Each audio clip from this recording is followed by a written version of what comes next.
A gold mustache. Thank you very much.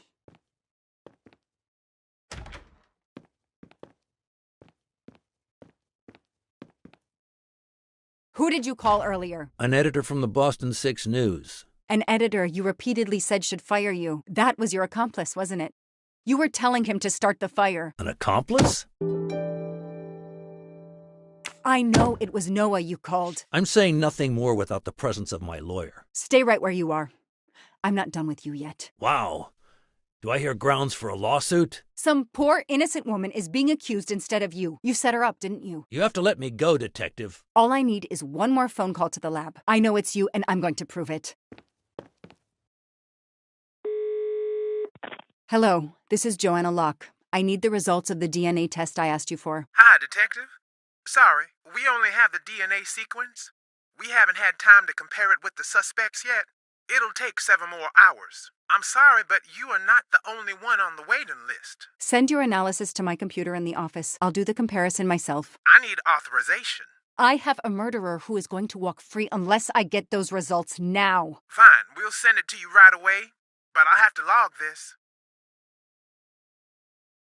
It's my last chance. There's a computer in the office next to the interrogation room. I can check the results of the DNA test there.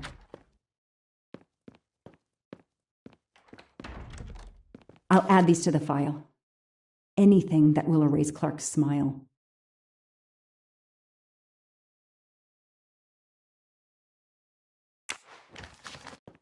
The only comfortable chair in the whole station. But there's no time to rest. Case files. A lot of them for our tiny town. This is all a game to him, and he doesn't expect to lose.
understand. I was sure it would be Clark's hair.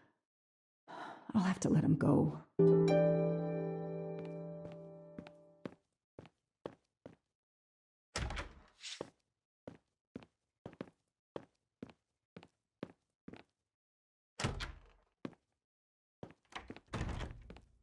You can leave. Sorry it didn't work out for you, Detective. Maybe you should consider a career change. We are not done. Oh, but we are, my dear. We are done. I had no choice but to return to the Armstrong house to arrest Suzanne Moreau.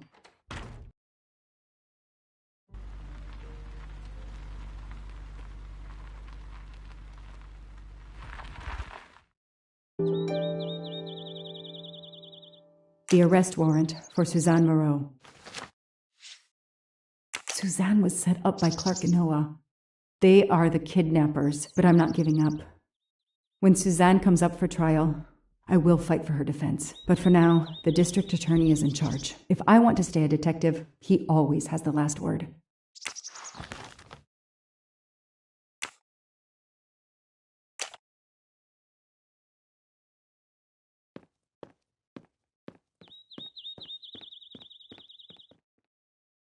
The door is wide open. How strange. Hey, is anyone there? Miss Moreau?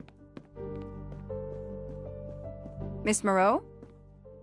This is Detective Locke.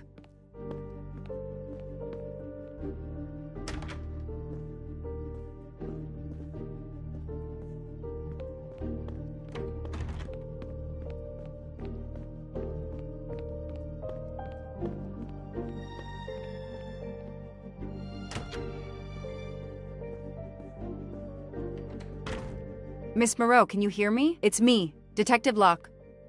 You must get up now. Miss Moreau? Miss Moreau, can you hear me? Suzanne Moreau is dead. There are no traces of blows or injuries on her body. She doesn't seem to have defended herself from anyone.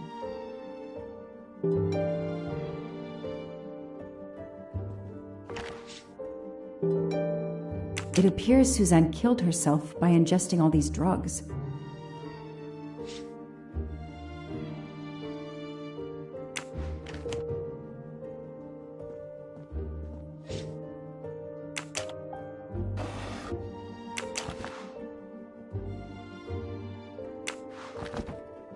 Her glasses are missing.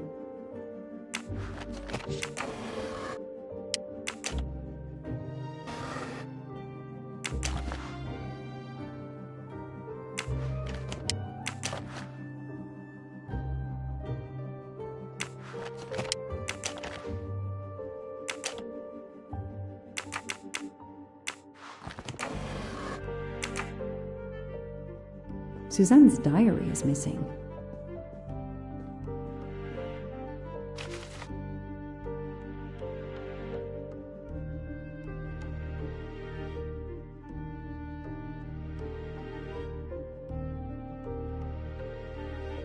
Suzanne was telling the truth about her mother.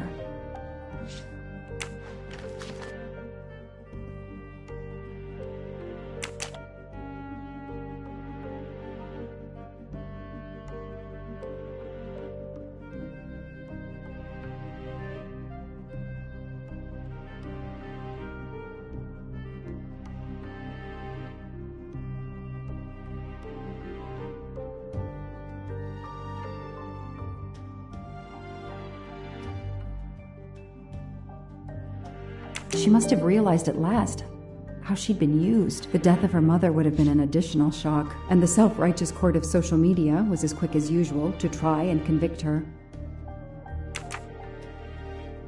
I called the district attorney to inform him. This is Detective Locke, sir. I'm at the Armstrong house. Have you arrested Suzanne Moreau? She's dead, sir. Apparent suicide, but I need a forensics team. She killed herself out of remorse for her part in the crime. We don't know that yet. I'm calling forensics now, but I wanted you to know. What a mess. Stay on site until forensics arrive. Yes, sir. Standing by. The investigation was officially closed. I was certain that she was innocent, and Clark had been responsible for 4 deaths and then vanished into thin air. With $1 million. Dollars marked, though, and not easily spent. I didn't care if the case was officially closed. I swore, Mr. Poirot, whatever it took, I would hunt him down.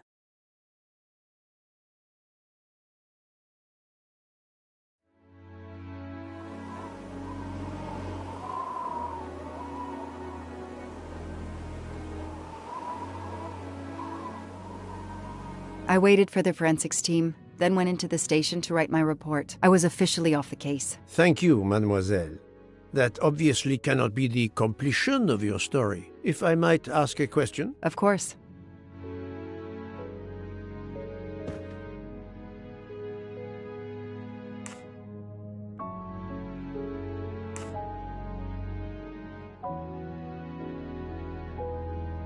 Suzanne Moreau's boyfriend, the one who manipulated her and burned down the cabin, this was Ratchet? No, he was an accomplice. Clark, the phony journalist, was the leader. Michael Clark, the reporter, he was Ratchet? Absolutely. I was the only law enforcement official to question Clark. I knew this wasn't his first kidnapping. You looked for similar cases. What do you Americans call the MMOs? Means, motive, and opportunity. Yes, I looked for someone in plain sight. Someone on the edge of a kidnapping case. Someone in plain view, keeping track of the investigations. An innocent witness, a concerned neighbor, even another reporter. And eventually you found a name behind an alias. Yes, I found a name. Cassetti, the real name. The real name of the man you call Ratchet is Cassetti. This explains much, mademoiselle, but not all. It explains why she is our #1 suspect. But not how she came to be on this train. Attends, she has grown pale. I don't know what's wrong with me. Excuse me, Mr. Poirot. I don't feel very well. You are exhausted and still feeling the effects of the drug. Stay with us, mademoiselle. One more effort. I need to know your recent movements. I snuck aboard the train. This I observed. You came directly to this room? Yes, and other than a couple of careful trips to the ladies yesterday, I never left this room. I didn't want to be spotted by Ratchet. Yesterday, I chatted with my roommate, Miss Schmidt, I think, here in our room. She brought me some dinner. I got very sleepy and nodded off. And now she nods off again.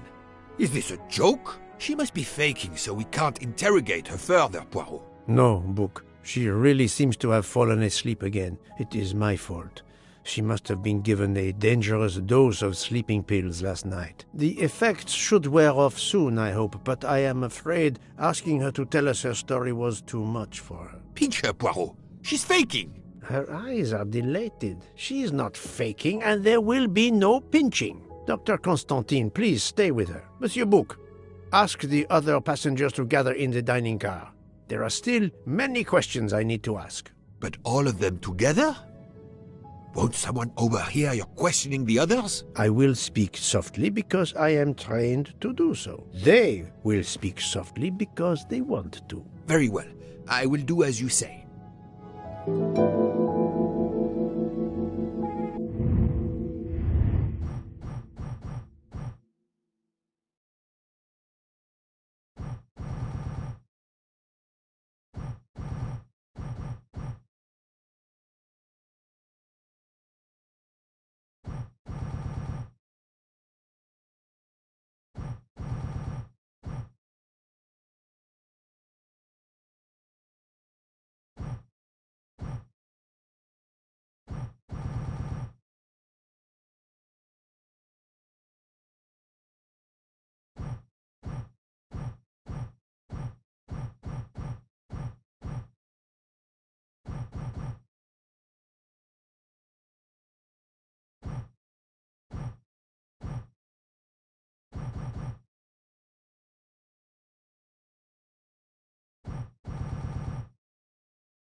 I'll stay here to watch over Miss Locke.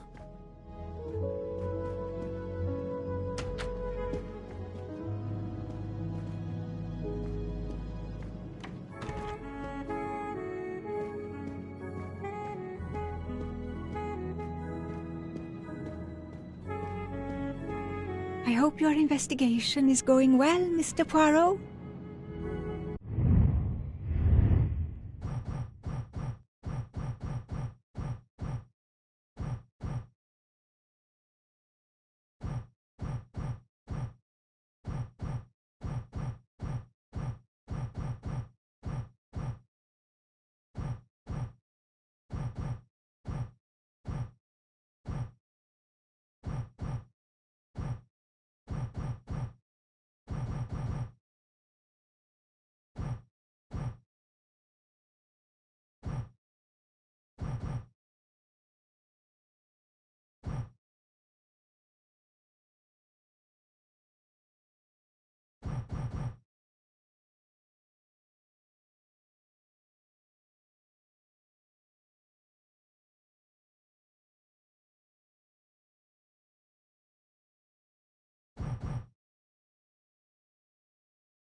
I hope we will be leaving soon.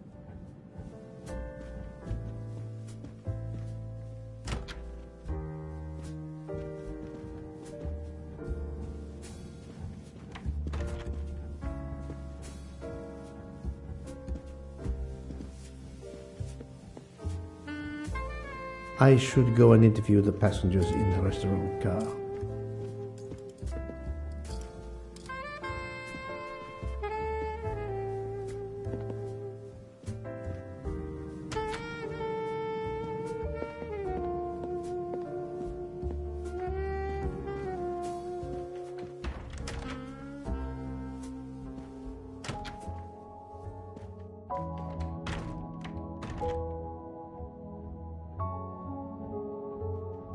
The passengers who agreed to come and talk to you are assembled, Poirot. Mr. Masterman is already here to answer your questions. Perfect. Thank you, my friend. Sit down, Monsieur Masterman, please. Thank you. Does the name Cassetti mean anything to you? No. Should it? Have you heard of the Armstrong kidnapping case? Of course. It was all over the news a few years ago. Your employer's real name is Cassetti. He was the man behind that kidnapping. Mr. Ratchet was... He murdered that poor little girl? Mr. McQueen, the man you worked for is a kidnapper named Cassetti. What? What kidnapping? He murdered his victim, a child named Daisy Armstrong. The Armstrong kidnapping? You had no idea of Monsieur Ratchet's real name? Damn skunk! Why are you so upset? My father was the district attorney who handled the case, Mr. Poirot. I saw Mrs. Armstrong more than once. She was a lovely woman, so gentle and heartbroken. If ever a man deserved what he got, Ratchet, or Cassetti, is the man. He didn't deserve to live. Madame Olson, have you heard of the Daisy Armstrong case? No, I've never heard of it. It was only 2 years ago. It was famous. Maybe so, but it was not famous in Spain, where I have been helping the refugees from Africa. You've never heard the name Daisy Armstrong? No, never. Daisy Armstrong? No. No. No! No. Yes. It was all over the English tabloids before I went to Jordan. A horrific crime that claimed the lives of an entire family and their wrongfully accused nanny. That's right, isn't it? Quite so. I thought the culprit had been punished. Some might say that the culprit was punished last night. Oh, my heavens. May I ask you a few more questions? Yes, of course. You read about the crime, as you said, in the tabloids. Yes, that's right. For weeks news of the royal family was eclipsed. Have you ever been to the United States, mademoiselle? No, never. Jordan was really my first trip abroad.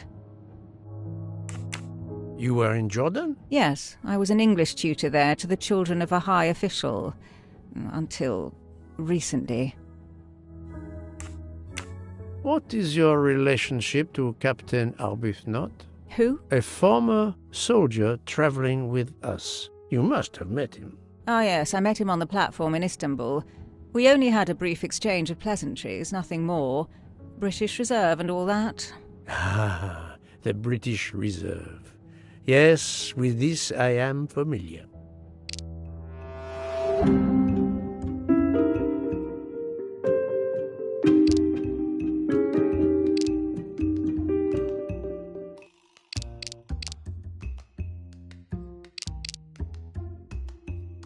Oh, the truth cannot hide from Poirot forever.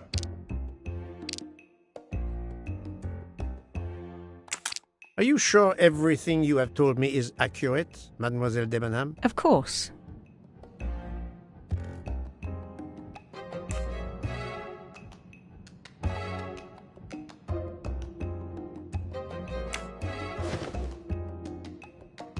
Mademoiselle, I know that you met Captain Arbuthnot at the Tocatlion Hotel. You were spying on me? I am very attentive to my surroundings. It helps in my profession. Well, it's your word against mine. I had occasion to be of some assistance in recovering Captain Arbuthnot's train ticket. While searching his room, I also discovered one of your earrings. Whatever your relationship may be to the good captain, I doubt it has anything to do with British Reserve. You will not tell me your secret, mademoiselle? I can't. I don't know what you mean. Poirot, Miss Debenham's got nothing to do with this business. Nothing. Do you hear?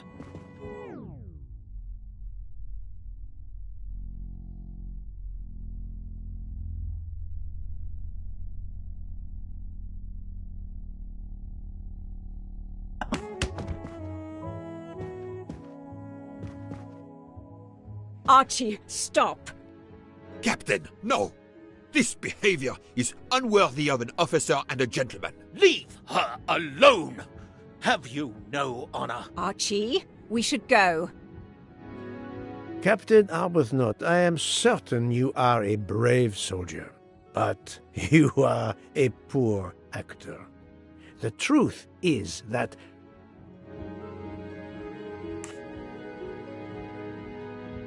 your relationship with Miss Debenham is beyond doubt, Captain. Your reaction was apparently that of a man trying to protect the woman he loves. I might understand that if your relationship were some cleverly disguised secret, but it is not.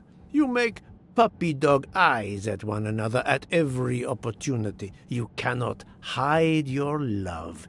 Everybody knows. I advise you to stop with your accusations, Mr. Poirot. I'm going to escort Miss Debenham back to her compartment. Make of that what you will. The captain and Mademoiselle Debenham are obviously adamant about not revealing their relationship, but this scene convinced me there is more that is not so obvious. This murder has everyone on edge. In my 25-year career, I have never seen such madness aboard the Orient Express. I understand, my friend. The more we learn, the more perplexing this train ride becomes. But we have other clues to pursue. What do you have in mind? The broken watch on Monsieur Ratchet's wrist, for example, and the handkerchief found near the body. Who does that belong to? This little drama we have just witnessed has not put you off the scent. Far from it, my friend. Will you return to your watch over Mademoiselle Locke? Yes, I will. Dr. Constantine can probably use a break. Good. Au revoir, Poirot.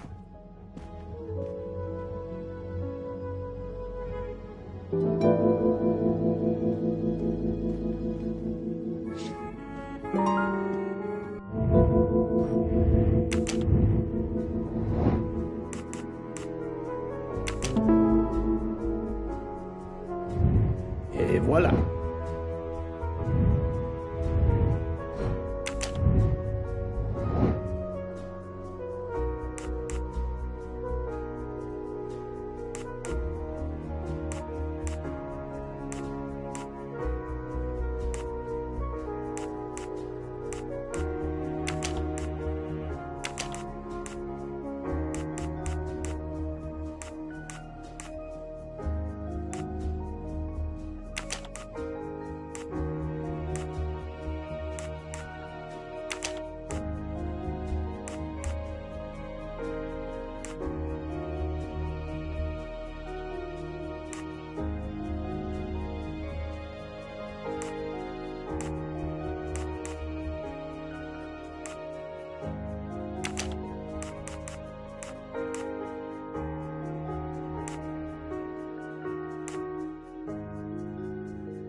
This is wrong, but I'm never far from the truth.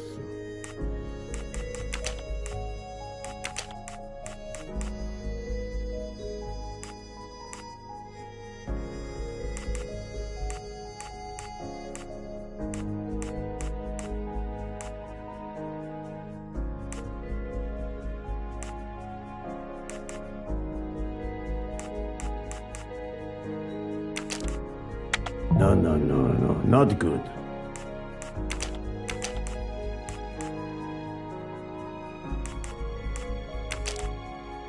I do not think that's the right answer.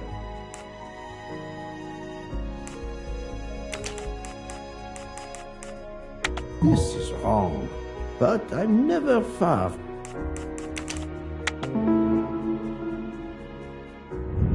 My little gray cells didn't.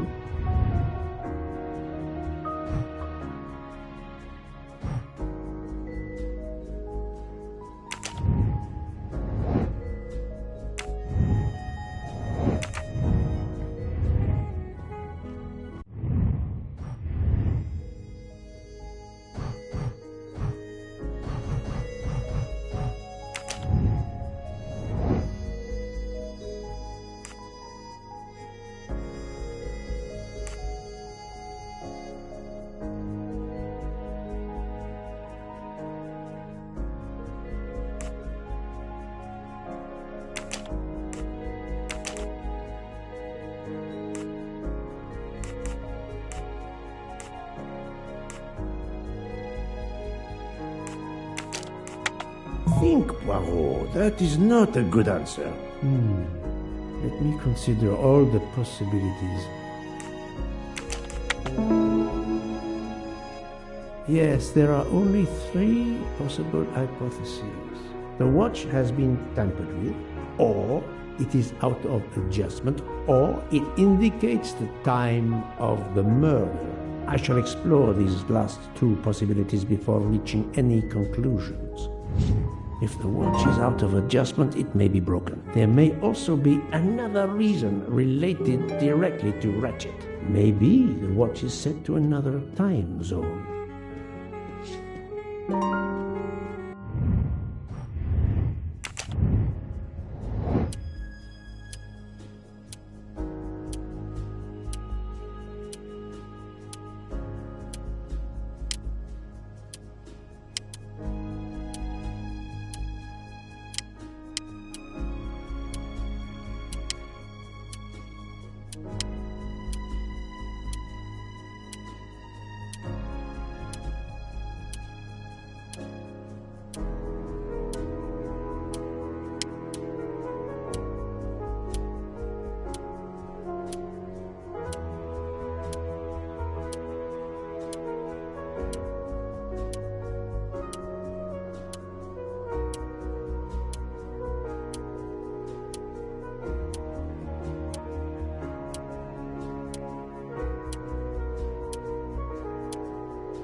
The watch was not defective because the second hand is still moving. That's the right answer.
That was easy.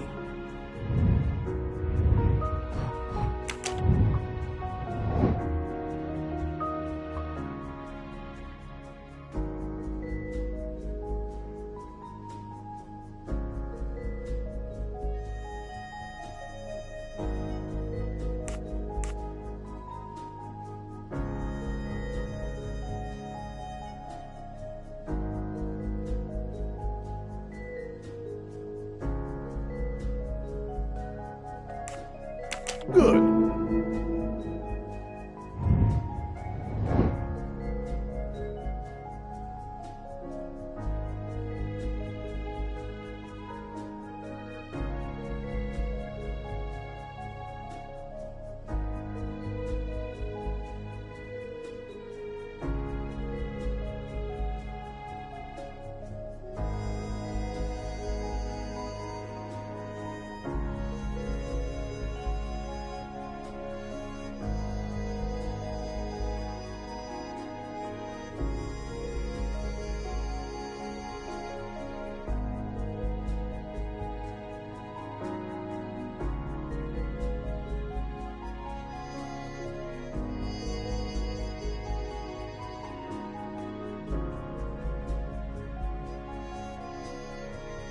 Well done.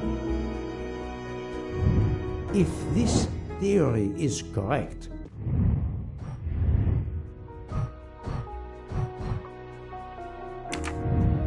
then the murder took place at 12:15 a.m. I must interrogate all the passengers to see if any of them have an alibi for this hour.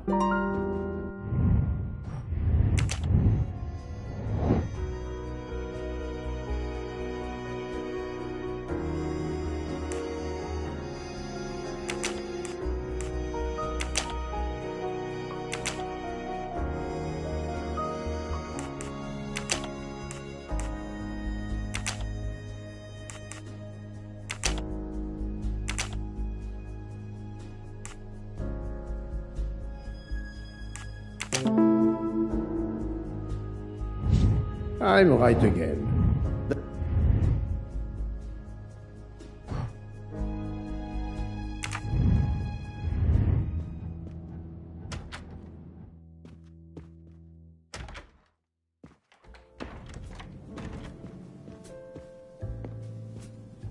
Monsieur Foscarelli, I would like to ask you a few questions, if you allow me.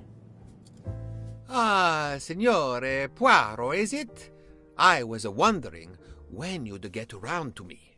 Unfortunately, you find me on a mission of mercy. Hello, Monsieur Poirot. Sorry, we have a small problem. The orange juicer has broken down and I can't fix it. Mr. Foscarelli has kindly offered to help me. It isn't the car engine, but I am doing my best. Even with the two of us, we can't manage. Let me guess. You call upon Poirot to help. I'd be happy to answer your questions when we finished. It's a real brain teaser.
Voila, it should work correctly now.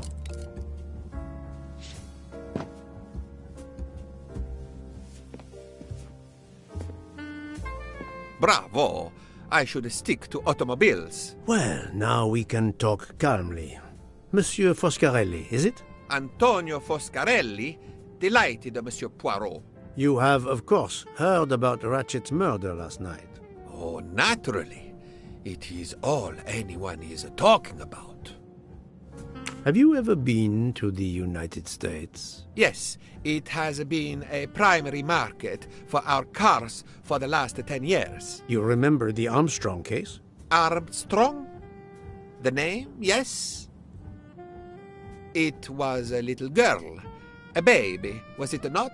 Yes, a very tragic affair. Did you know that Cassetti, the kidnapper, was actually Ratchet? Oh, no. Then he deserved to die. I mean, wouldn't you agree? Can you tell me your movements on the night of the murder? I went to bed right after dinner, but I slept very badly. My roommate, Mr. Masterman, had a toothache. Oh, he moaned all night. It woke me up several times. Did you hear anything or notice anything unusual? No, nothing that I can think of. I stayed in my bed all night.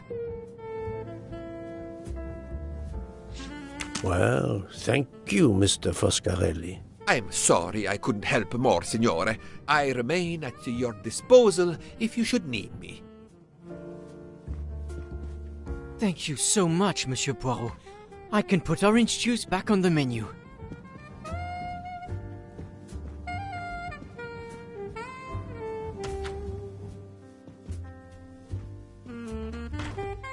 Enchanté, mademoiselle. You are Hildegard Schmidt? I am, Herr Voll.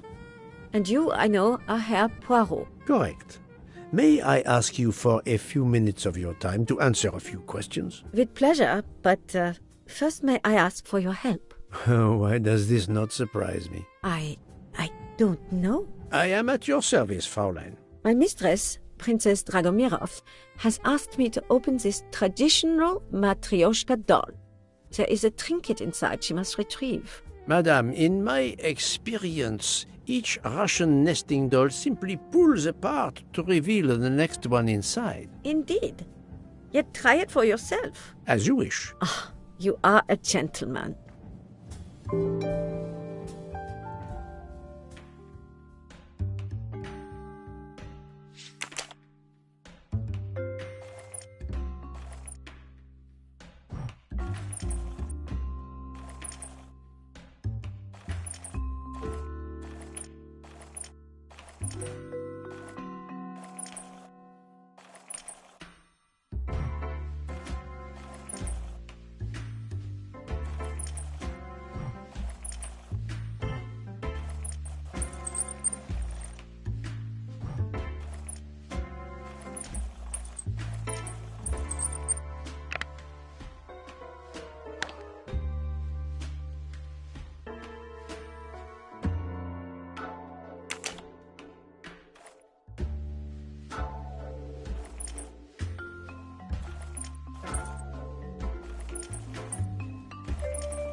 The inscription reads, "To my dearest friend."